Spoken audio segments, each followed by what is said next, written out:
గ్రాముల బంగారాన్ని విడిపించి ఆ రోజు ఆన్లైన్ రేటుకే మేము కొంటాం. Sharma gold company.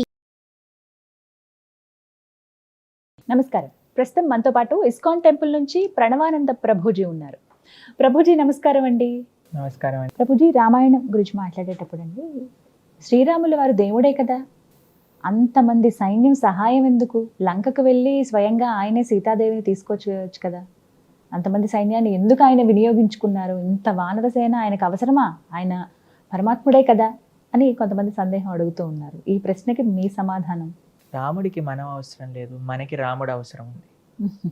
రామ సేవ చేసుకొని తరించడానికి రాముడు ఒక్క నిమిషంలో సీతమ్మ తల్లి దగ్గర తీసుకొని రావచ్చండి. ఆయనకి ఏంటండి, అంత వైకుంఠం నుంచి వచ్చిన ఆయన ఆ మాత్రం చేయలేరా? మీకు రాముడి యొక్క వైభవాన్ని ఎప్పుడైతే సముద్రుడు దారి పడో ఒక్కసారి సముద్రాన్ని చూస్తే మొత్తం సముద్రం బాయిల్ అవ్వటం స్టార్ట్ అవుతుంది. మొత్తం సముద్రం, మన నీళ్లు ఒక చిన్న పాత్రలో పెడితే బాయిల్ అయితే అలా సముద్రుడు బాయిల్ అవుతాడనమాట రాముడు ఒక కనుచూపుతో.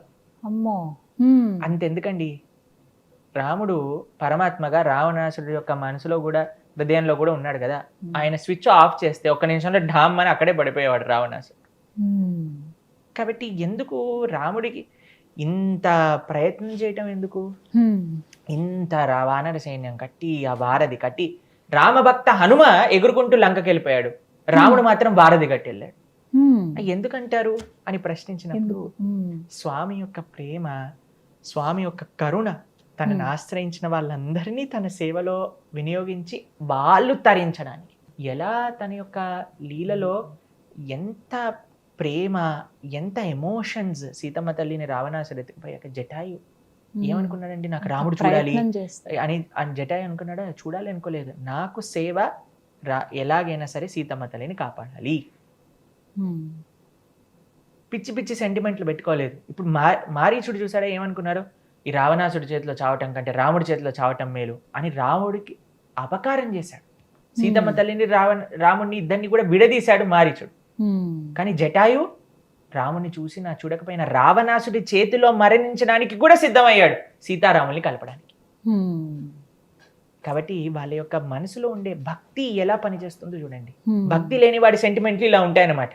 గీత వచ్చింది తీసుకోకపోతే ఎలా, గీత తీసుకుంటే మా ఇంట్లో ఏమైనా గొడవలు అవుతాయేమో, రోడ్డు పైన గీత తీసుకుంటారు, ఇవన్నీ కూడా భక్తి లేని వాళ్ళ సెంటిమెంట్ ఇలా వర్క్ చేస్తాయి మారీచుడిలాగా.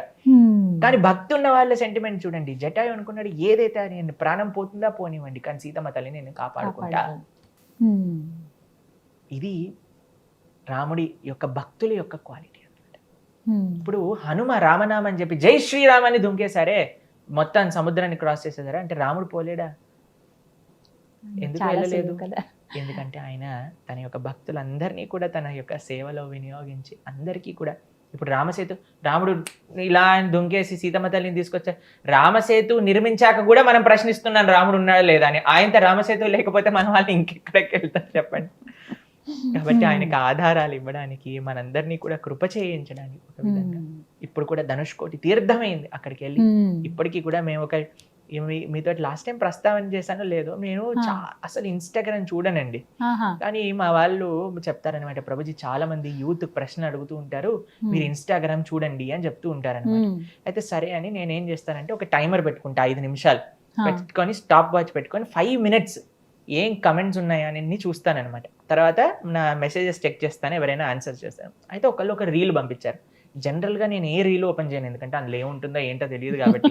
సరే అని ఎందుకో నాకు ప్రేరణ కనిపించింది, ఈ రీల్ నొక్కాలి అని నొక్కాను అనమాట. అయితే అందులో ఒక ఆయన ఇంటర్వ్యూ చేస్తూ, what is the sign of love in India, which monument is sign of love అని తిరుగుతూ ఉన్నారనమాట ఢిల్లీలో. అయితే చాలా మంది తాజ్ మహల్ అని అంటూ ఉన్నారనమాట. అయితే లాస్ట్కి ఆయన చెప్పింది ఏంటంటే, తాజ్ మహల్ ఒకళ్ళు భార్య చాలా ఎక్స్ప్లాయిట్ చేశాక, ఆవిడ చనిపోయాక ఆవిడ కోసం కట్టింది, కానీ బ్రతికున్న భార్య కోసం కష్టపడి ఆవిడ్ని పొందడానికి కట్టిన మాన్యుమెంట్ రామసేతు, అది నిజంగా ఇండియాలో సైన్ ఆఫ్ లవ్ అని ఆయన చెప్పారనమాట. అయితే నేను ఆ రోజు అనుకున్నా, నిజంగా ఇన్స్టాగ్రామ్ నా ఫోన్లో ఉంచినందుకు నాకు మంచి కృప భగవంతుడు ఇచ్చాడు ఈ విషయాన్ని తెలుసుకొని. ఆ రోజు నుంచి ప్రతి లెక్చర్లో ఈ విషయం చెప్తున్నాను అనమాట, సైన్ ఆఫ్ లవ్ రామసేతు అని. ఎందుకంటే ఎంత స్వీట్ గా అనిపించింది అంటే, నిజంగే కదా, రాముడు ఎంత కష్టపడ్డాడు అసలు సీతమ్మ తల్లి దగ్గరికి వెళ్ళడానికి, ఆయన ఎంత బాధపడ్డాడు సీతమ్మ తల్లి వెళ్ళిపోయినప్పుడు. చాలా మంది అడుగుతారు, రాముడు దేవుడు అయినప్పుడు ఏడ్చడం. అయ్యా, అంటే ఏం చేయాలి, నవ్వాలా? భార్య వెళ్ళిపోతే హాయిగా వాడు కూర్చొని పోయింది పోయింది సంతోషిస్తూ హ్యాపీగా ఉంటాడా? ఎమోషన్స్, నార్మల్ ఎమోషన్ ఈ మధ్య ఉంటారేమో మనిషిగా. కానీ మా రాముడు అలా కాదండి, మా సీతమ్మ అలా కాదు. మా సీతమ్మ బంగారు తల్లి, మా రామచంద్రుడు అందరికంటే ఆదర్శమైన పతి. కాబట్టి ఆయన ఎంత బాధపడ్డారు. మన స్వామికి ఎమోషన్స్ ఉన్నాయి. Is concerned about every one of his devotees. అందుకే కాబట్టి మనం అంత ఎంత బాధతో ఏమైనా కష్టపడ్డారు. చెప్పుకున్నా ఇప్పుడు ఆయన మీరు వింటారు. ఒక్కసారి ఊహించుకోండి, రామాయణంలో సీతమ్మ తల్లిని రావణాసుడు ఎత్తుకుపోయాడు. రాముడు ఇక్కడ నుంచి మాయమైపోయి లంకకి వెళ్ళి ఇద్దరితో మాయమైపోయి అయోధ్యలో ప్రత్యక్షం అయ్యారనుకోండి, అసలు ఏమన్నా అసలు ఉండేదా? అసలు రామాయణం గురించి మనం చెప్పుకునే వాళ్ళం. మాట్లాడుకునే వాళ్ళం కాదు. కానీ ఇంతమంది వానరుల్ని ఇలా చేశారు, అలా చేశారు, రాళ్ళు తీసుకొచ్చారు, ఉడత కూడా మట్టి వేసింది, ఉడత పైన తన చేతులు చిహ్నాలు ఇచ్చారు, అంత కష్టపడ్డారు, రావణాసుని సంహరించారు, సీతమ్మ తల్లిని తీసుకొచ్చారు అని అంటే ఎంత అద్భుతమైన గాథ. నిజమే. కాబట్టి మాట్లాడే వాళ్ళకి కూడా కొద్దిగా మీనింగ్ ఉండాలి. అసలు ఏం అడుగుతున్నాను నేను, ఎలా ప్రస్తావించాలి? స్వామి అంత కష్టపడి పాపం మన కోసం చేస్తే దాన్ని స్వీకరించి దాన్ని ఆస్వాదన చేసి, అంటే అందరినీ తరింప చేయటానికి మాత్రమే ఆయన ఈ విధంగా అవతార యొక్క ప్రయోజనమే అందరినీ తరింపచేయడం. ఆయన సంకల్పమే అది. కాబట్టి ఆయన సంకల్పం అనేటప్పుడు ఎంత మంది దాంట్లో పార్టిసిపేట్ చేస్తే అంత తరిస్తారు కదా, అది లక్ష్యం. రాముడి నుంచి నేర్చుకోవాల్సిన మంచి లక్షణాలు అని అంటే ఎన్నో ఉంటాయి ఖచ్చితంగా, ఆయన ఆదర్శ పురుషుడు కాబట్టి మీరేం చెప్తారు? రాముడు అంటేనే ఆదర్శం. ఏం చేసినా సరే, రాముడు ఎలా మాట్లాడుతున్నా, ఏ మాట విన్నా, అసలు ఆయన ఏం చేసినా ఆదర్శం. 110% ఆయనను ఫాలో అయిపోవచ్చు అనమాట. కాబట్టి రాముడి యొక్క మాతృప్రేమ, రాముడి యొక్క పితృభక్తి, రాముడి యొక్క స్నేహం, రాముడి యొక్క ధర్మం. ఇప్పుడు చూడండి, రాముడు సుగ్రీవుడి కంటే వాలితో ఫ్రెండ్షిప్ చేస్తుంటే సీతమ్మ తల్లి వచ్చేది తొందరగా రాముడి దగ్గరికి, కానీ చేయలేదే. ఎందుకంటే వాలి తప్పు చేశాడు. సుగ్రీవుడు వాలి అంత శక్తివంతుడు కాదు, అయినా సరే సుగ్రీవుడితో స్నేహం చేశారు, ఎందుకంటే ధార్మికంగా ఉన్నాడు కాబట్టి సుగ్రీవుడు.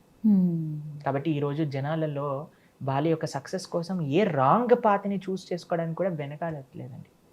కానీ రాముడు తత్వం అది చేపించట్లేదు. కష్టమైనా సరే ధార్మికంగా ఉండు అని చూపిస్తుంది. కాబట్టి ఈ ప్రపంచంలోనే అత్యంత ధర్మాత్ముడు, అన్ ఐడియల్ ఐడల్ ఎవరికైనా ఉన్నారు అంటే అది మన రామచంద్రుడు అన్నమాట. చాలా చక్కగా వివరించారు ప్రభుజీ. నమస్కారం అండి. హరే